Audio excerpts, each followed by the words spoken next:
For over 5 decades, a mystery has haunted the heart of America. A faceless killer who called himself the Zodiac. He sent terrifying letters. He mocked the police. He claimed to have murdered 37 people. And then, he disappeared. But what if we were closer to the truth than ever before? What if his name was hidden in plain sight, inside the very ciphers he sent? And the real Zodiac Killer had already been identified. This is the Hidden Hour. Please subscribe. Turn on the notification bell. Like, share, and leave a comment. And tonight, we uncover the chilling truth behind the identity of the Zodiac Killer. The Zodiac Killer is the nickname of an unidentified serial killer who murdered 5 known victims in the San Francisco Bay Area from December 1968 to October 1969. In 1968, Northern California was shaken by a string of brutal murders. 2 teenagers, Betty Lou Jensen and David Faraday, were shot dead in their car on a quiet road in Vallejo. Just 7 months later, another couple, Darlene Ferrin and Michael McGill, were attacked similarly. Michael survived and said the attacker wore dark clothes and had no apparent motive. The police were confused, the public was terrified. But the killer wasn't done. The Zodiac got his nickname from a series of taunting notes he sent to area newspapers, threatening killing sprees and bombs if they weren't printed.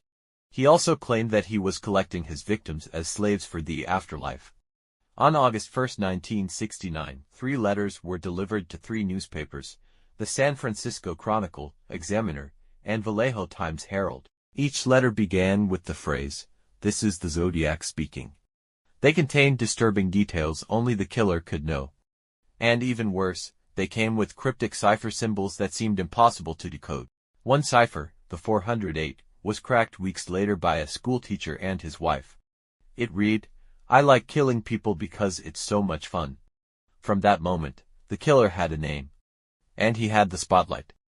For the next 2 years, the Zodiac Killer continued to send taunting letters, strange puzzles, and threats of mass violence. He took credit for more murders, some of which were never confirmed. In one letter, he included a piece of a blood-stained shirt from a murdered cab driver, Paul Stein. That murder took place in the wealthy Presidio Heights neighborhood. Right under the city's nose, the police had suspects Arthur Lee Allen being one of the most famous. He was erratic, he had the skills, he even wore a Zodiac brand watch. But the evidence, never conclusive. In his final verified letter from 1974, the Zodiac claimed to have had 37 victims. This list featured victims from Southern California, such as Sherry Jo Bates, who was murdered in Riverside in 1966. Investigators agree on 4 confirmed attacks by the Zodiac Killer in California. 5 victims were killed during these attacks, and 2 survived. Then, in 2021, a team known as the Case Breakers, a group of 40 former law enforcement agents and military intelligence officers, made headlines. They claimed to have identified the Zodiac Killer, his name, Gary Francis Poste. According to their report, Poste was an Air Force veteran who died in 2018. He had scars matching a police sketch. He had lived in California during the time of the murders. And in a chilling twist, his name may have been the key to solving the ciphers. They claimed that removing the letters of his full name from the cryptograms revealed hidden messages.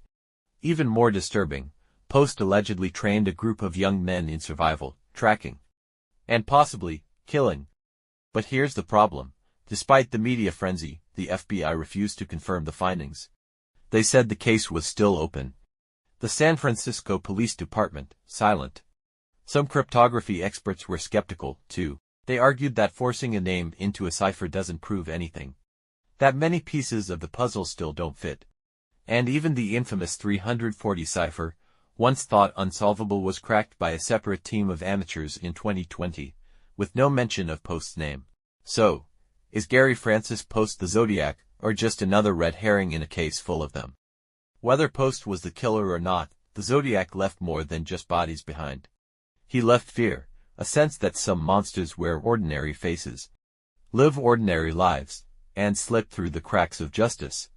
Hollywood turned his story into films. Podcasts dissect every theory, and the internet continues to swarm with amateur sleuths still trying to unmask a ghost. So, what do you believe? Was the Zodiac Killer Gary Poste? Or is the real murderer still out there hiding in plain sight? Let us know in the comments. And don't forget to like, share, and subscribe to the Hidden Hour, where every story hides a darker truth.